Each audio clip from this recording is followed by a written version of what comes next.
Alrighty, what's up everybody? I am Silverback, otherwise known as Wall of Kai on Twitch, and welcome to the first episode of the BDO Experience Podcast. So, what is this podcast?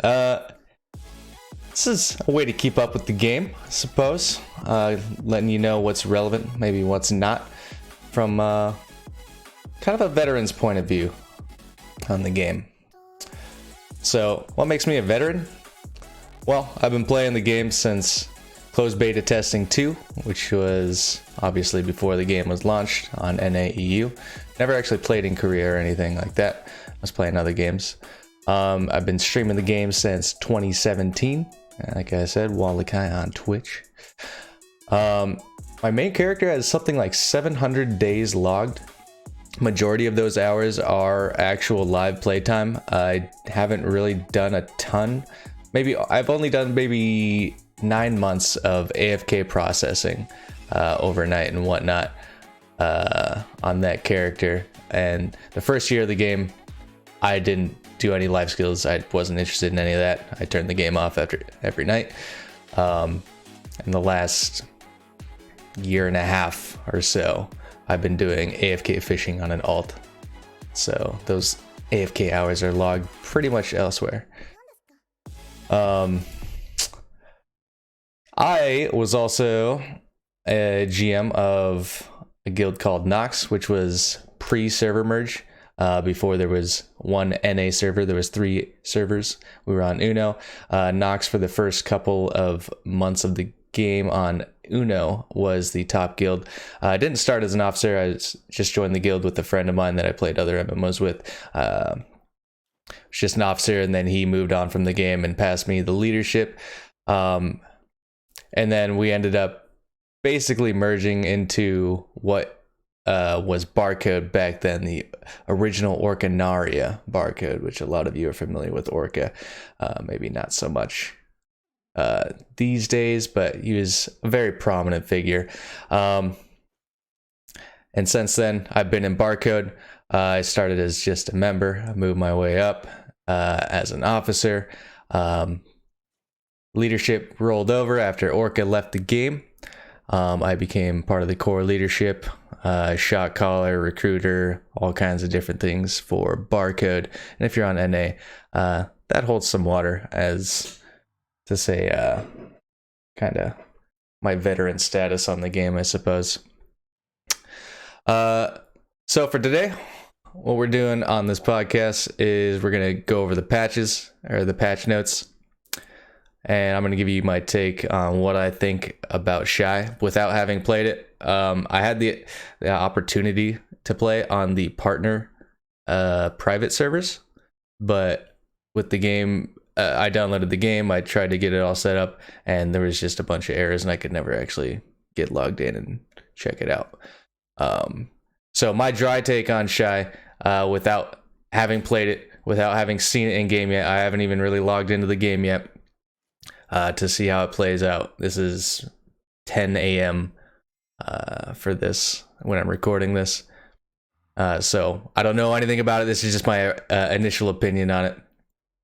And then I'll give you guys a little PvP outlook for the endgame players, the PvP players, the siege players, node players, and whatnot. So feel free. I'll try and annotate the video so you can skip ahead and whatnot. So yeah, I guess let's get into it. Let me bring it up here. There we go. All right, patch notes. Today is June 26th, 2019. As we all know, Shai has arrived. A lot of people excited about it. Some people not so excited about it. And here we go. New events obviously coming with the Shai release. Decisions. These are all open until July 10th. So you got a 2-week window on these. Let's see. Choose among several quests to receive the reward that will help your character focus on either leveling up, life skills, or traveling. Find a way to return the missing herbs. And some more info on this one. Oh, we got 3. Are they all in here? Looks like it. Okay, so what do we got here? First event. So choose a quest. You can only accept and complete one of the quests per family. I assume that's daily. Maybe not. Level 25 to accept. Can be accepted by any classes. Don't have to do it with the Shai. Rewards: Finto's fresh juice, sweet juice, or filling juice. Oh, or a Kydex adventure crystal. The Kydex gems are actually pretty good. The second quest will give you Splatfisher's clothes as the optional, or a diving suit, the shark suit, for the third quest reward. Maybe it's not a daily. Yeah, it's probably not a daily, actually. The second event, missing herbs. Shai smoke herbs, obviously. Find and return missing herb. Take the bottles can be completed once per day, so this one is a daily. Need to be at least level 30. Starts in Florin. Gather and obtain the event ineffective herb bundle. Gives you these town certificate of contributions. Oh, that's the reward for returning that. Doesn't say what that does. Yes, it does. Gives you 100 contribution. Obviously. Yeah, it says it in the fucking name, dummy. Okay. Contribution is nice. And you do get 10 of them, so that's 1,000 contribution. I don't know why they wouldn't just give you one scroll. It gives you 1,000 contribution, but okay. And that's that event. Treasure hunt. Event number 3. Okay, this one seems a little bit more in-depth, perhaps? No? Okay, obtain shining key from the challenge tab. Okay, for the 2 weeks the event spans. Open a shining treasure chest. Shining treasure chest will appear over the world of Black Desert. So kind of like the Caphras chest, maybe. Except in Valencia territory. Yeah, okay. So this is kind of like the Caphras chest, maybe. But they're shining chests. Let's see what they have in here. Event Santa hat. Some other cosmetic stuff from other seasonal things. Wolf nose, jack-o'-lantern. 10 mil gold bar. BMC box. Golden backpacks, the other 5 mil golden items, sharps, hards, I assume are in here, cronstones, memfrags. So you're probably going to get a bunch of garbage from these, because that's what happens when you have events that have like 100 things in them. You usually get the worst thing pretty much every single time. So how many keys can you get a day? Total of 14 keys can be obtained. So you only get 1 key per day. And so maybe you might get something decent out of this, but this is nothing to be excited about, in my opinion. Bonus, new challenges. Complete the following. Okay, so these are bonus challenges. These happen every time they release a new class. Usually it's for hitting 50, 52, 53, 54, 55, 56. Sometimes up at 58. And this one actually also has a level 60 challenge that's a permanently available bonus challenge, so that's pretty cool. Can only be completed on Shai once per family, and level 58 challenge is only available for 4 weeks.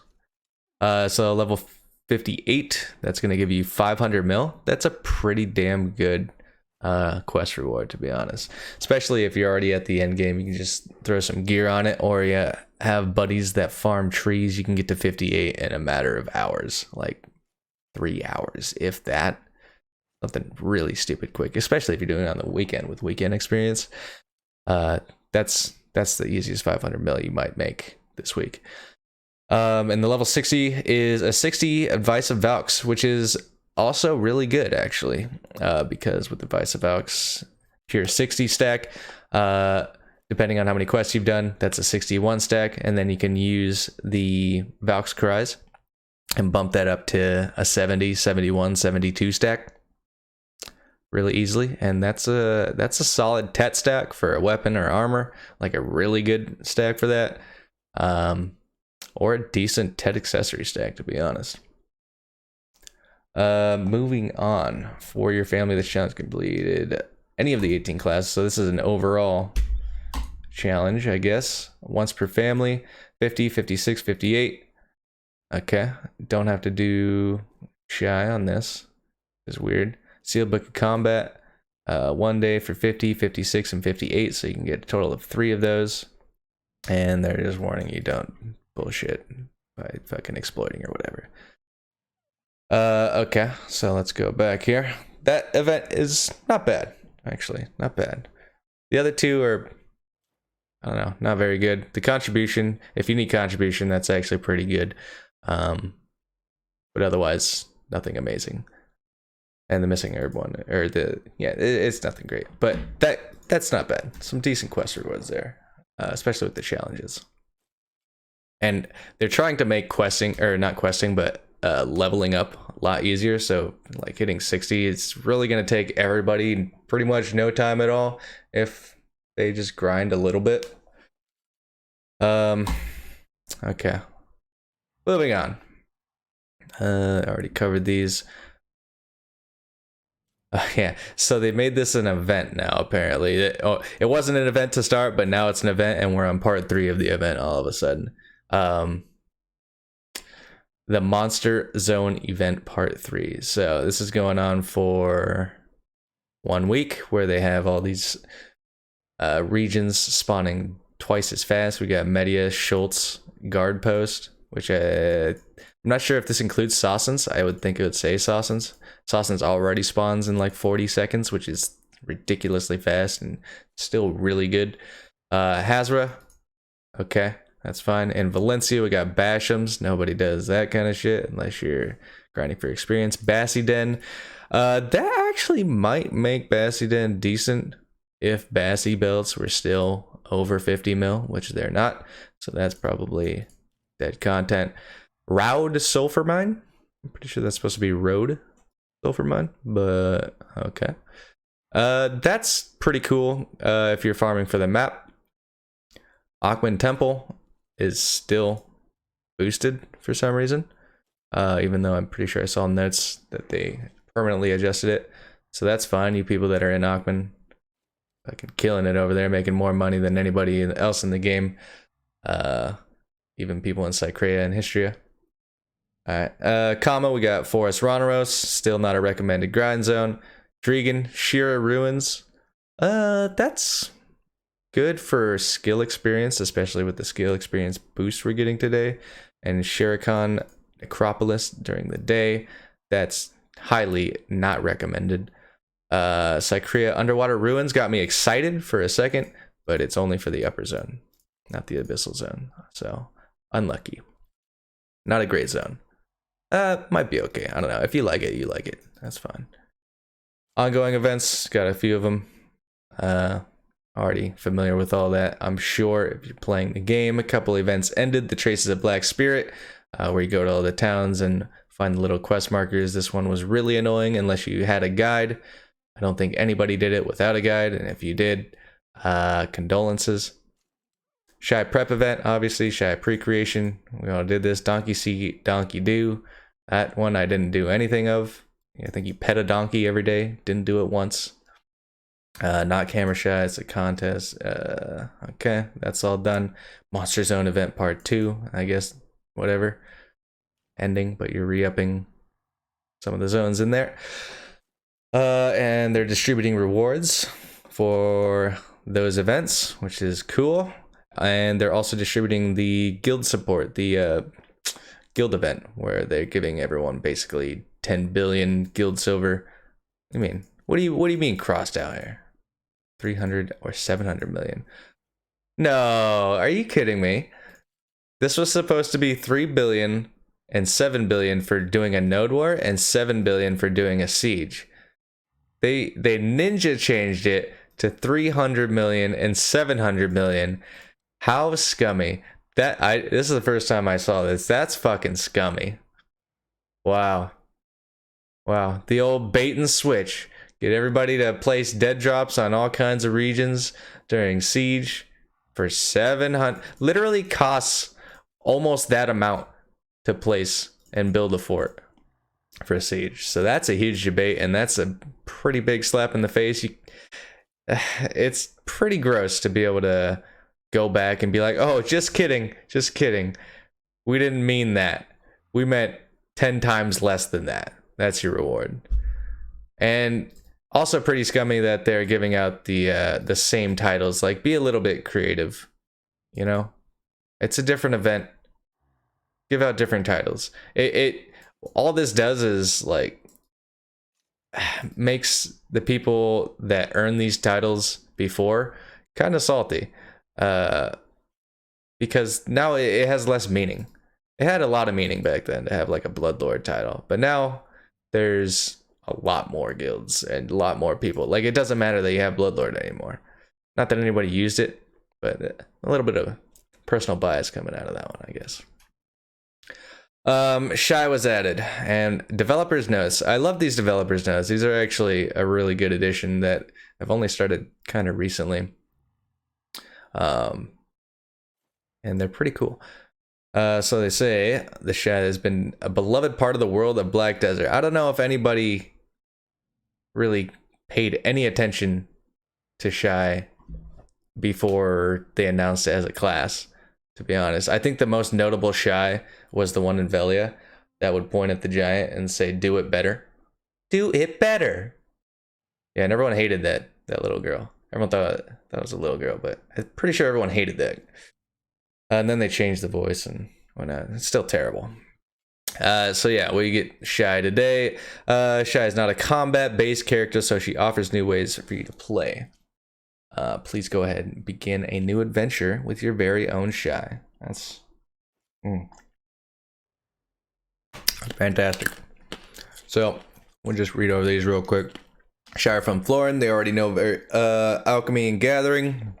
They start with professional 1 gathering and alchemy.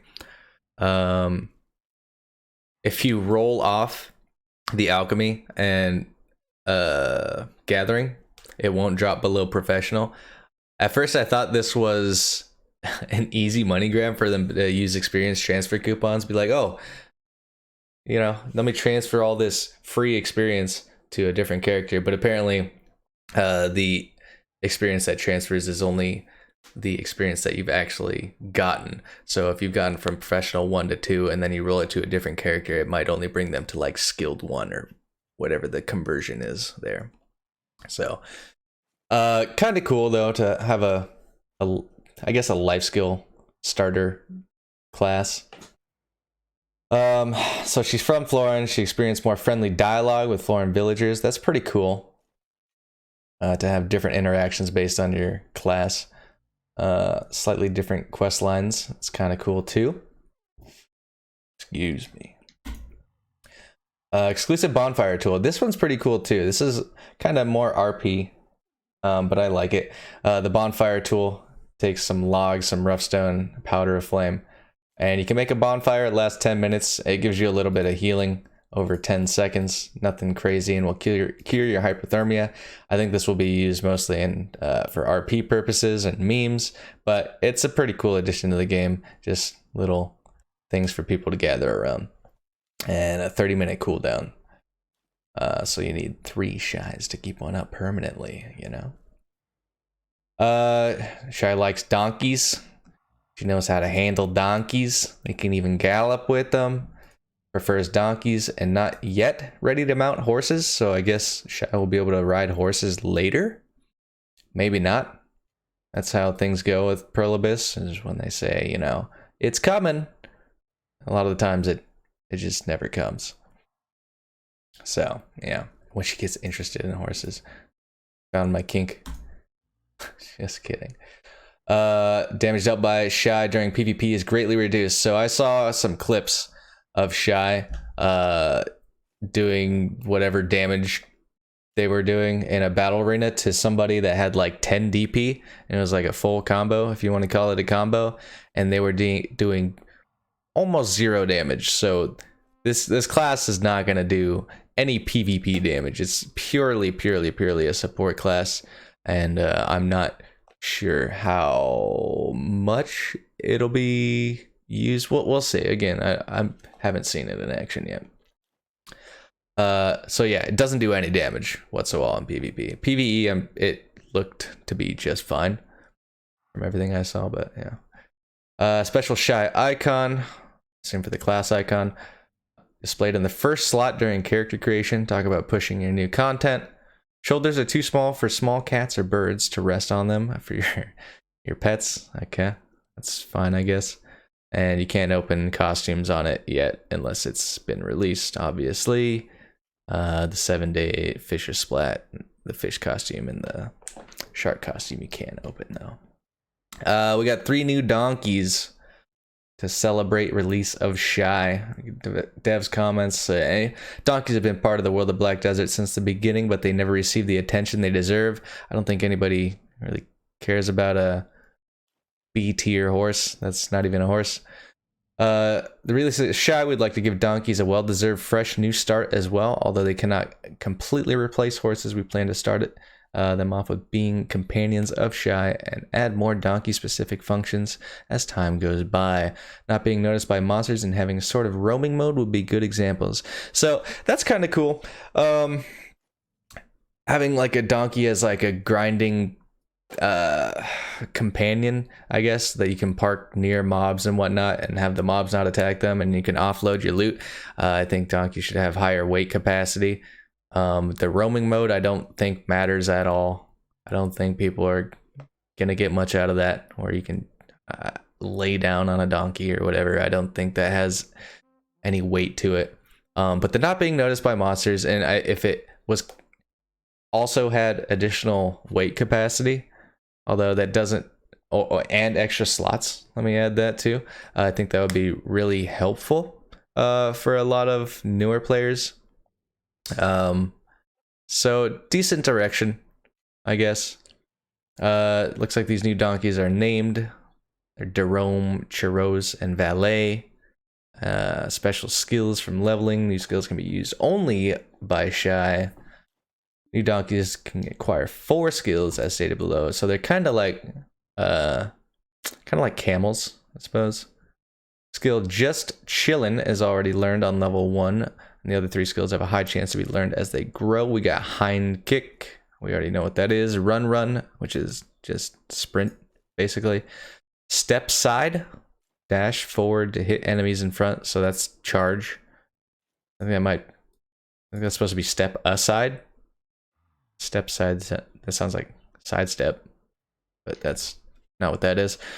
Just Hillin'. Wait. Just Chillin'. Which one is it? Yeah, the translations, as bad as they are, they're a little bit charming. They're kind of funny. Just Hillin' or just chillin'. I don't know what it is. This is the roaming mode. You can just chill on the back of your donkey and wander the world. Press E while mounted on a donkey to change the Shai's position.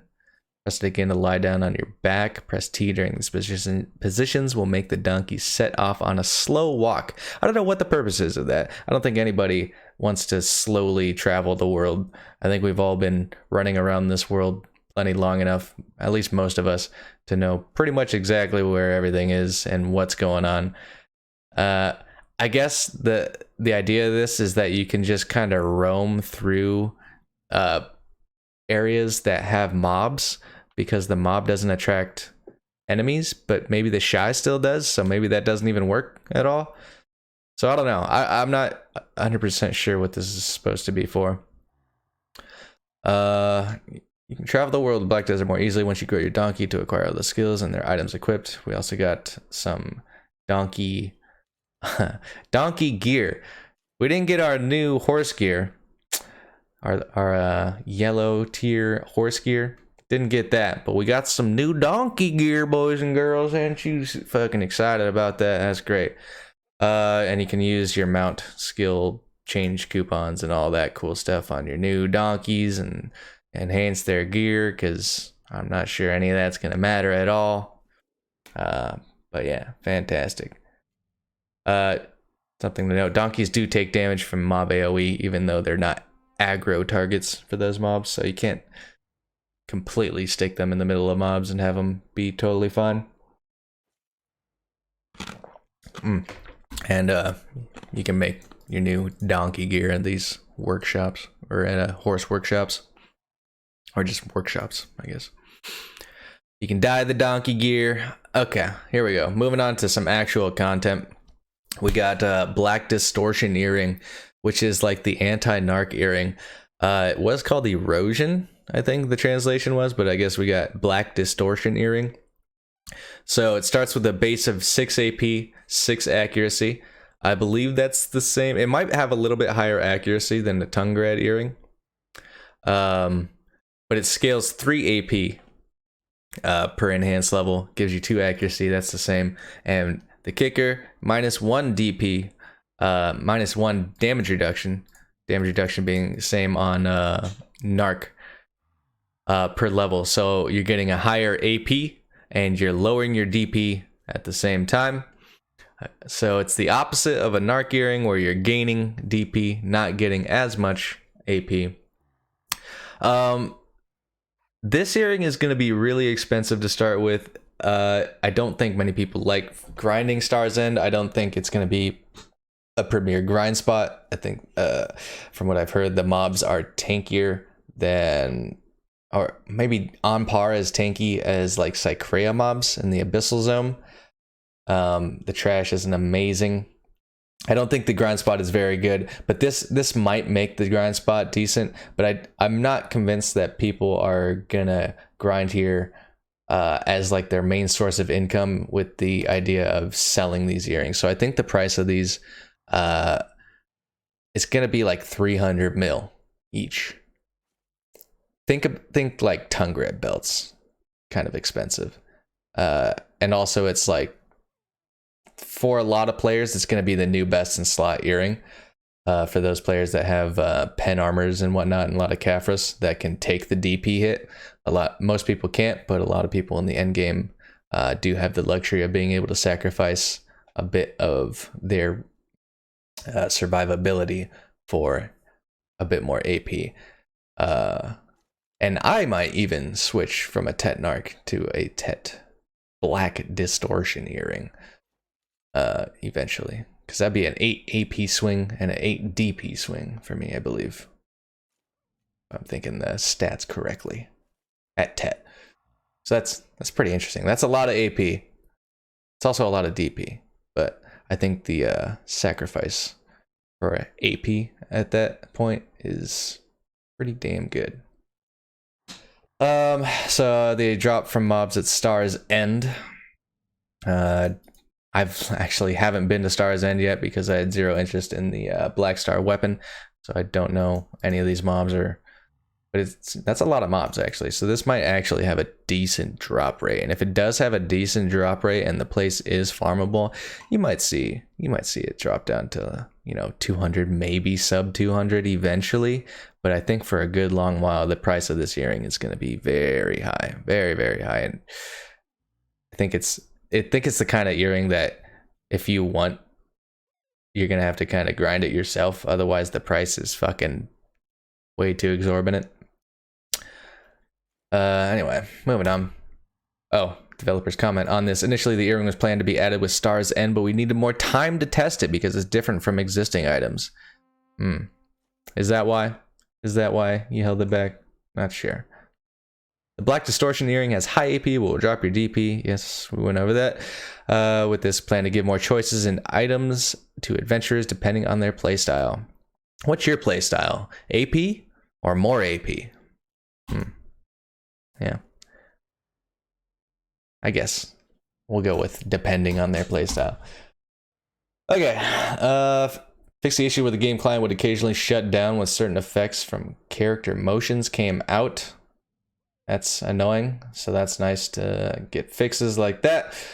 Fix the game storage are not registered to the marketplace to be excluded from asset calculation. Okay, sure. Game World, fix the issues where characters were unable to get out of certain areas around the Gervish Mountains. That's Dregan. So I guess if you were getting stuck there, this is supposed to fix that. That's nice. Guard patrolling Calpheon Underground was removed. Fantastic. I don't think anybody knew that was a thing. Retrieve items button was removed from the marketplace NPCs. So this was something that was lingering from the old marketplace. If you had stuff listed in there, there was a button, I guess, that was retrieve items.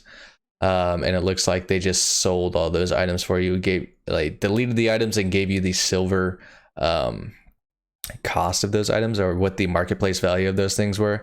And even if you didn't have a value pack, they gave you the value pack bonus, or the tax discount, or whatever you want to say about that. Fix the issue where the posture of some NPCs in Western Guard Camp was awkward. That is awkward, isn't it? Mounts. Moving on. The mount information to update instantly when the mount weight changes while on a ship with the mount information window open. Okay, that's kind of cool, I guess.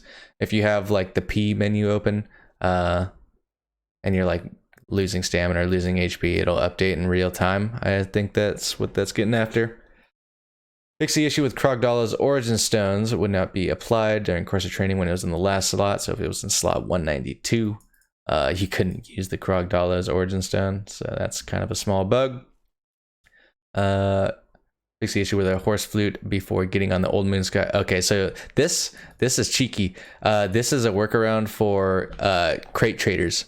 So before you used to be able to move your crates on your horse, you used to be able to teleport him from, used to be Trent to Valencia, now it's Grana, with Call to Gathers. And then there was a transport bug, I guess you could call it, or some people call it exploit, where you could transport the mount all the way over there, pull it out with your character. Actually, you didn't have to pull it out. It didn't get disabled at all. You just transported your character and the mount came with you. They fixed that, and this looks like another one of those where they introduced the balloon, which would travel you across the map, I think from Calpheon to either Media or Valencia, or Media and then Valencia, one of those two. But yeah, so they fixed that. They made it so you can't whistle your horse while you're on the balloon, and then the mount would just continuously follow you. You can't do that anymore. So that's unlucky. That would have been a pretty cool trick to do for a while. It's not necessarily a time saver, I think, because the balloon, I don't think, goes very fast. I haven't actually been on it, but probably not the fastest mode of transportation. But I think it's more to, I don't know, more lazy way to do it instead of pathing your own character. And it's a way to avoid the bandits, or at least it was, along your path. So class changes, there's pretty much nothing interesting that I saw, but we'll go over them real quick. Fix the issue where your character movement will be unnatural when you click to move while swimming and hold down the shift key when you arrive at your destination. I never experienced that, so I don't know what that's pertaining to, but I guess it's fixed. Filtering actions effect is improved to look more natural. So filtering the little quick life skill. Okay, that's fine, whatever. Issue where repeat drawing water could not be used properly. Okay, sure. Ranger issue where a character would not move for a moment when you press C with C key with only the awakening and sub weapon equipped, but without a main weapon equipped. Okay, something weird interaction that doesn't really matter because I mean you're running around without a main weapon. It's kind of weird. Sork, nothing crazy, just outfit thing, graphical glitch for Musa.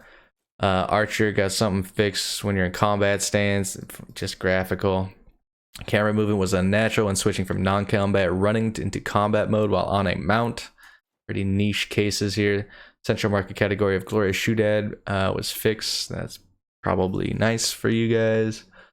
Graphical issue of the character's hair number 4 and 8. That's what we needed. Needed to fix those hair numbers 4 and 8 with the Karlstein hat equipped. Thank you for that. Very good content. I like how they make more changes to the characters on their aesthetic than they make anywhere else. Item changes. So they're buffing Sealed Book of Combat, Combat Experience Scrolls, and Skill Experience Scrolls. Looks like they're really pushing for everybody to get higher level. Looks like 63 is probably soon going to be a new norm for everyone, as it was 62 on the high end and 60 for the more casual player base. 60 is pretty easy to get now. Looks like it's even easier to get. I'm pretty excited about the skill experience buffs personally, because I'm leveling an alt right now, an alt berserker, and he's got like dog shit for skill points right now. So this will help a lot. So mostly big buffs to skill experience on these scrolls and whatnot. So that's cool. Grana you can exchange for Asula stuff over there now. That's cool. They added Marnie stones to Fadus and Polys. That's nice.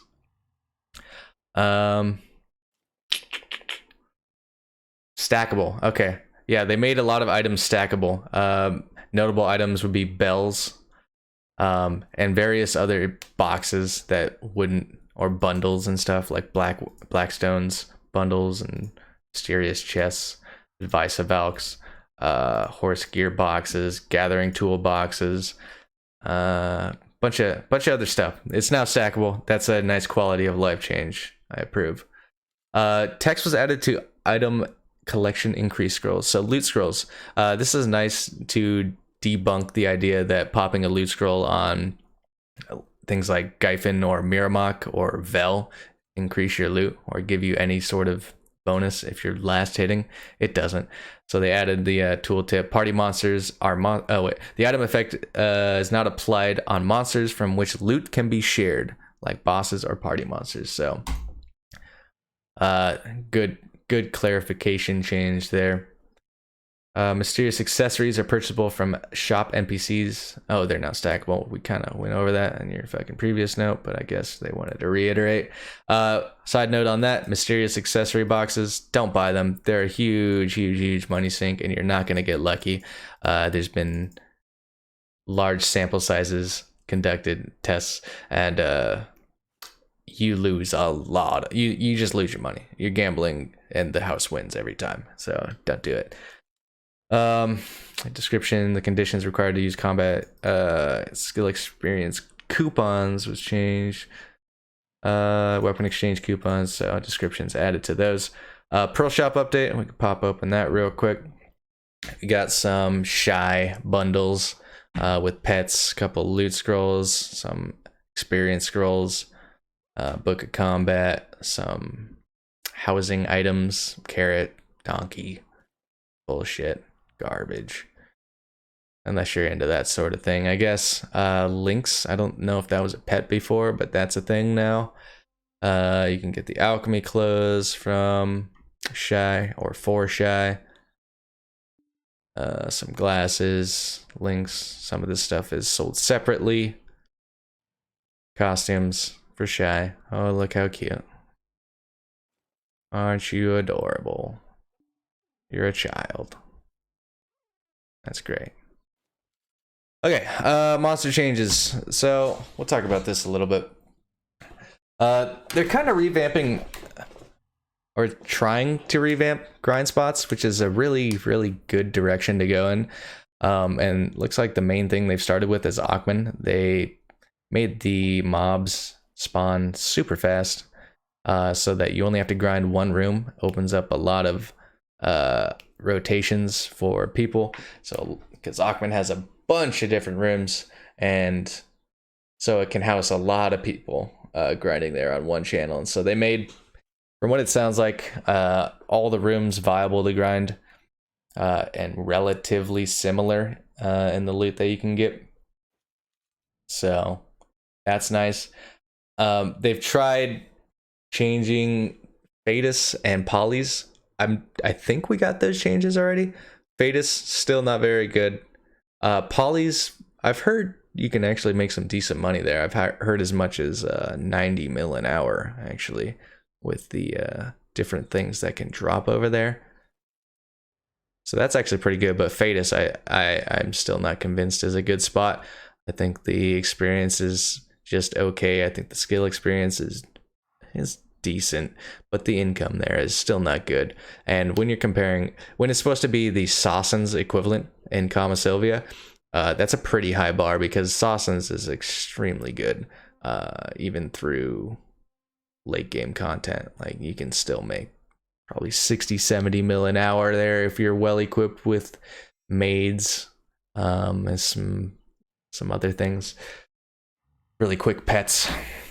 Dev's notes on Akhman. Those who experience the Akhman temple will understand the direction of the patch. Zone has many different size rooms, with each having different popularity depending on the efficiency and monster arrangement population. With this week's patch, we've reduced the spawn time on monsters in Akhman Temple and timed them differently, in each room more equalized efficiency. Now I'll be able to continue fighting in one room instead of traveling from room to room. To when Monster Zone event was on, instead of jumping from one room to another. So we're working on other zones to better them while keeping their characteristics. So essentially they're just keeping the idea of the event buff. So Akhman is just super good all the time. With the event buff, Akhman was the highest income spot in the game. So it's going to remain very, very good. And I think with this change, it's going to be better than Histria for the foreseeable bit until they buff Histria. So there's that. I hate Akhman, but some people like Akhman. Some people hate Histria, so that's the thing. Quests. So they added some keys, gold, silver keys through some of the quests in Balanos and Calpheon, because there's these treasure chests that spawn throughout the world, and you just come across it and you're like, oh, sweet. Can I open? Oh no, I don't have a key. So they gave some of the quests keys so you can open those quests and chests. Fix some things with Al-Rundi on this quest. Scale of Justice quest. Incorrect content. Summary of the worker training round was deleted. Dev's comment. All quests have quest summary. Left clicking on the quest list on the left of your screen will open a window showing useful information for completing the quest. Life quests also come with guides to help you along the way. This week's change address some of the older information regarding Media main quests. It's not a huge change, but we hope it gives you better info in completing the quests. With this, we look into the summaries again to make sure they deliver the correct content.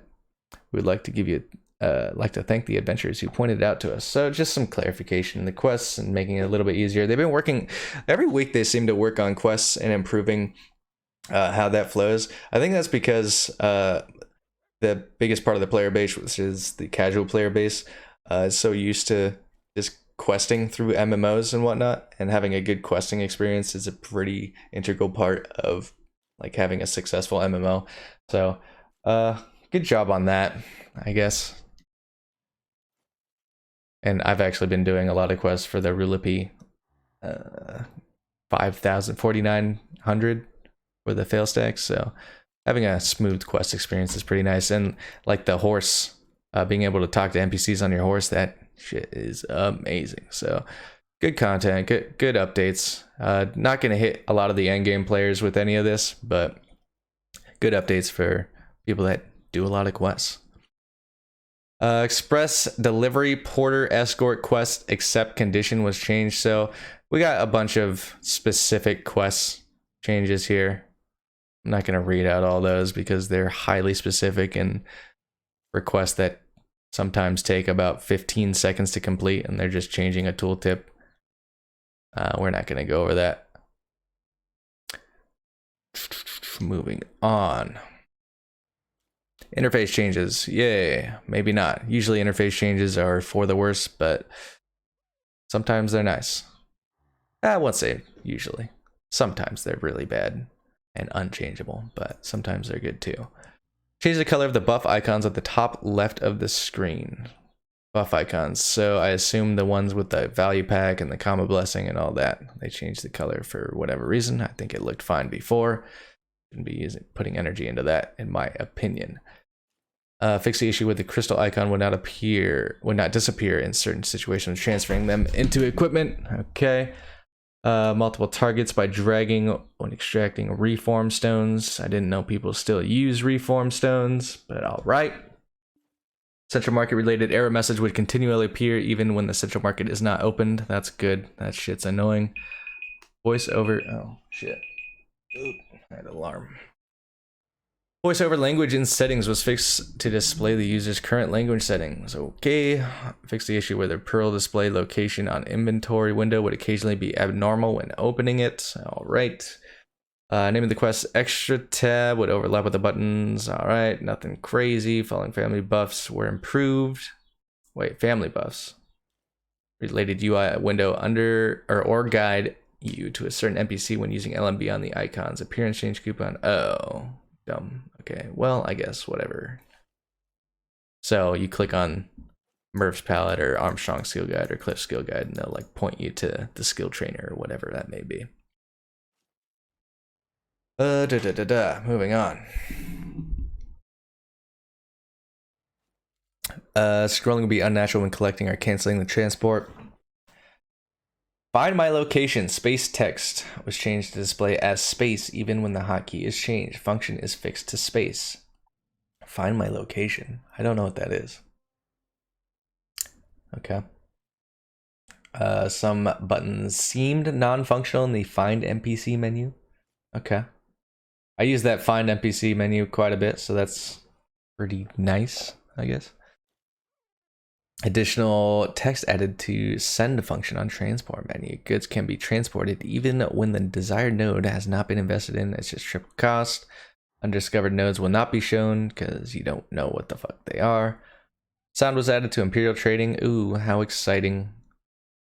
Looking at appearance of pets in the Pearl Shot was changed. Text displayed. Okay. Text changes, blah, blah, blah, blah, blah. Interface edit. Mode not accessible before level 7 on the old menu. Pro Shop could not be accessed by new characters who's finished the tutorial, so that's been fixed too. And coming to an end here, we have known issues. There's an issue where you cannot select the start of an adventure quest during the tutorial and instead have the event I love becoming stronger accepted first. Okay. And you can accept the quest by not doing the tutorial or by pressing the go back button when on the Black Spirit is summoned. Okay. So some known bugs. Oh, wait, there's Shai. One more thing. There's an issue where the death notification is displayed 3 times when the Shai dies. So don't die. Don't die, Shai. Alrighty. So that is this week's patch notes. I think the biggest thing I think everybody's been waiting for and the most interesting thing of this week's patch is definitely Shai. So Shai is definitely a different direction. Usually they've just released an OP class and then sold the costumes for it, you know, question mark profit, and that's been like the game plan. So they kind of took this one a different direction, making a support class. A lot of the community has wanted a support class. A lot of the people have also wanted another lolly class, I guess. I guess you got your wish.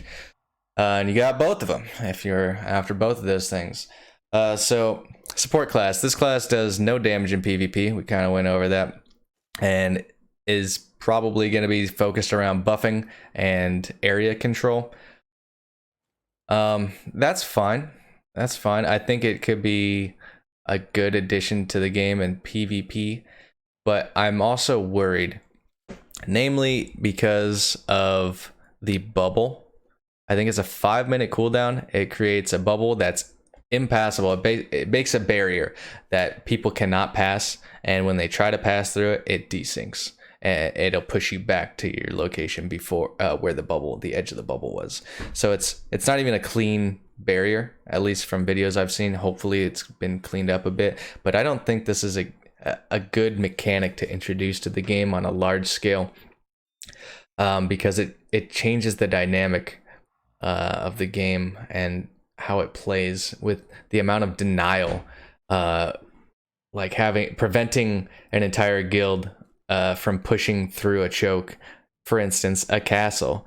Like, it's gonna be absolutely cancerous if a guild is pushing through a castle choke and then the castle holder pops a bubble. Half of the people are inside, half of the people are out. Yeah, you can call that good strategy, but I call that cancer. That doesn't sound like a fun mechanic to me. Decent, like adding another layer of possible desync doesn't sound good to me. A 5-minute cooldown is more or less. It's gonna pretty much, that cooldown is basically gonna be done between castle pushes. If you ever seen 1v1 guilds pushing into castles, it takes about 5 minutes before each push, because often the attacking guild will be waiting for their V cooldowns, because V is a very important aspect of being able to successfully push a castle, and that's a 5-minute cooldown as well.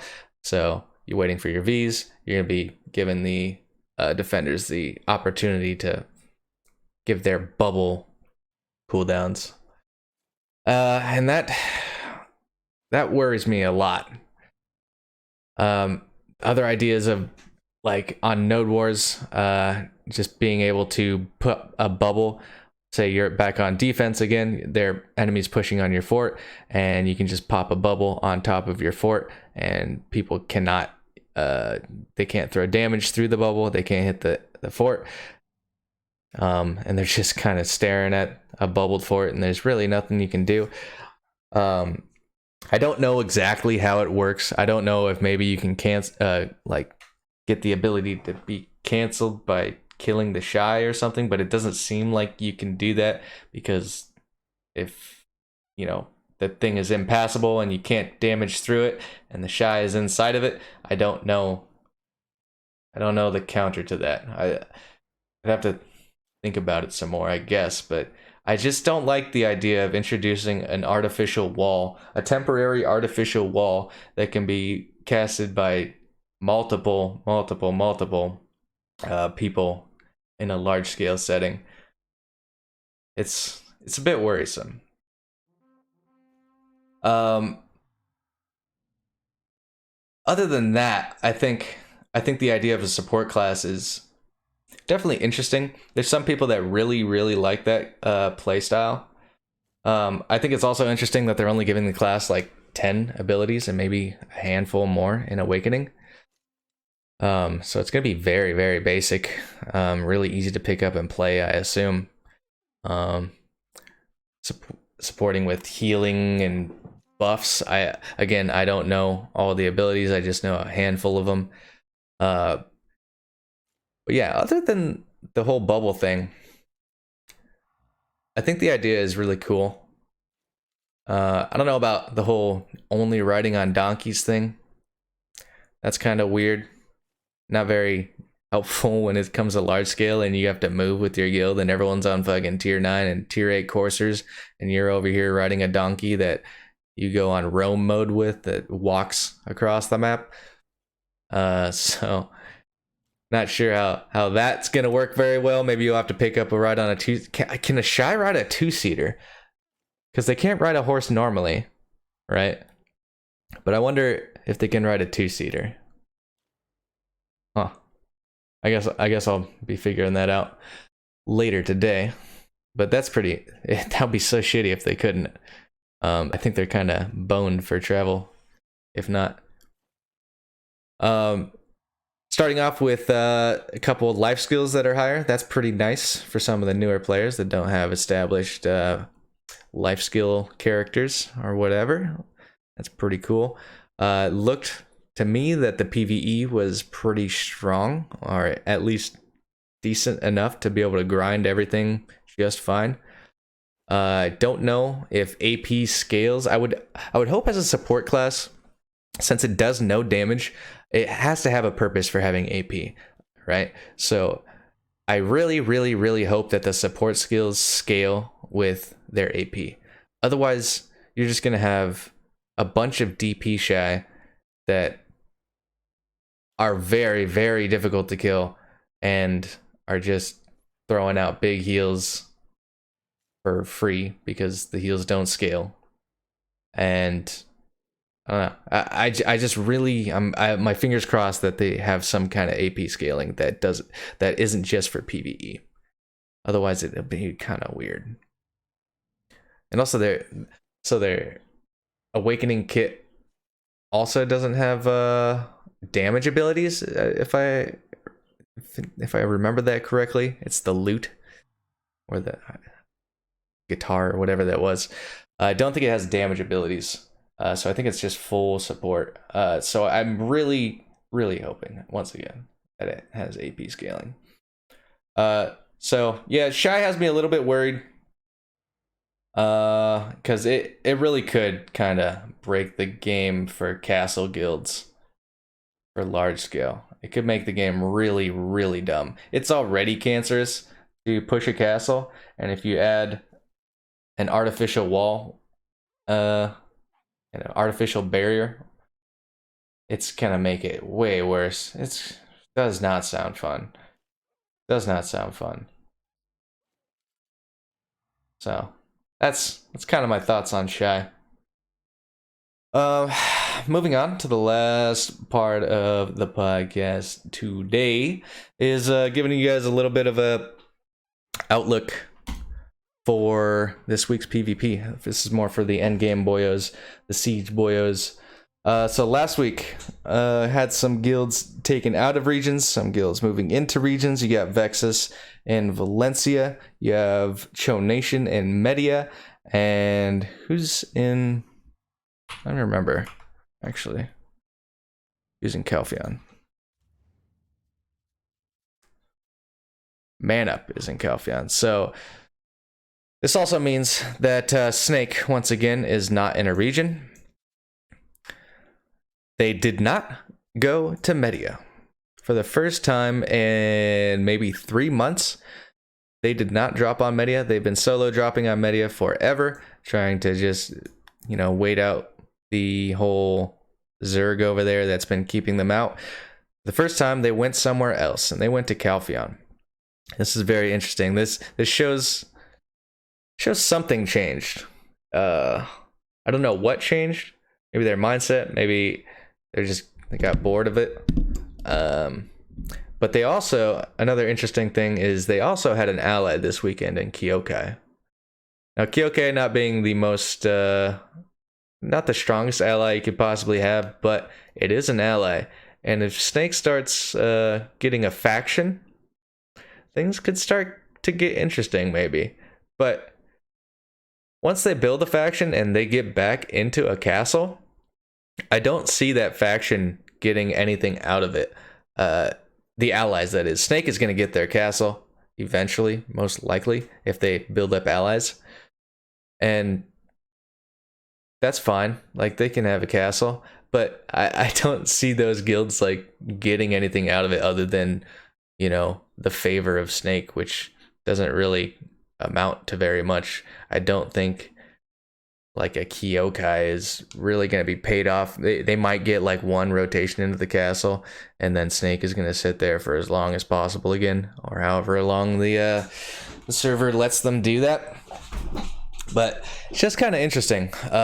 Something changed. They went to Calpheon. They didn't drop Media. They got an ally, which I don't think they fished for an ally. I think Kyokai reached out to them and said, hey, do you guys want some help? And I think they might be helping them again this weekend. Would be interesting. So, yeah. I'm curious if they poke their heads into Valencia. Probably not. They know that Black Rose is most likely going to be over there after last week. Media is, I don't know. They've just been, I think they're kind of over it. I think they might be over Media. They've been denied Media for, like I said, about 3 months after being kicked out. And I don't know. They just might be over it. So Calpheon might be the destination again. They might land Calpheon. They're going to fight Man Up and Bassi, and maybe Vertex is over there. And if it's just Snake and Kyokai,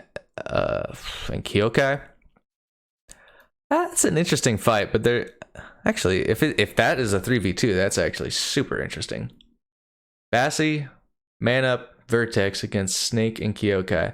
And Kyokai is going to get juiced with extra Snake players. Snake has an excess of players that come to play for them, and they can throw around into other guilds, so it can be super juiced Kyokai. Shut the fuck up with these. Sorry. So they'll have a really strong mercs. Kyokai is known to bring in mercs, period, but when they're getting Snake tier mercs, that can make them pretty scary. That would possibly put them on par with one of these guilds, and Snake being stronger than all of the guilds on the region. A 2v3 would sound very, very cool, actually, to me, and I'd actually love to see that fight, but I don't think it ever it's going to pan out like that. So we'll see. Other questions on the board is what's Black Rose going to do this weekend? I think most people have them pitted to go to Valencia, like I was saying, and probably push Vexus out or just rotate in. Maybe they find a fight over there with Snake. Most likely not. Other guilds on the board is Barcode. Where are we going to go? That is still to be determined. I think the entire board is open for play. Who else is out? We got Vertex out. Bassi is going to be working with Man Up, as they have been for the last 2 months or so. Vexus in a region, Cho in a region. So most of the big hitters are pretty much accounted for, I would say, except for Barcode. So could get some interesting things. Could get some interesting things on the map this weekend. My biggest point of interest is seeing what Snake does. Yeah, I think that's pretty much going to do it for this week's podcast. Yeah, so the idea is to make this a weekly thing. Give you guys a nice little thing to listen to or watch on Wednesday patch days. Kind of talk about some stuff. I have an idea to bring players on for interviews and talk about classes, class specific stuff, going over their strengths, weaknesses, talking about what sucks fucking in large scale and all kinds of other stuff. If you have any suggestions on cool shit that we can do on the podcast, let me know. Shoot me a message or send me a comment. I'm going to put this on YouTube's. And yeah, fucking cool shit, boys and girls. Thanks for hanging out. I'm going to play it out with Glitch City. Y'all have a good evening, morning, afternoon, whatever the fuck. And yeah, peace out.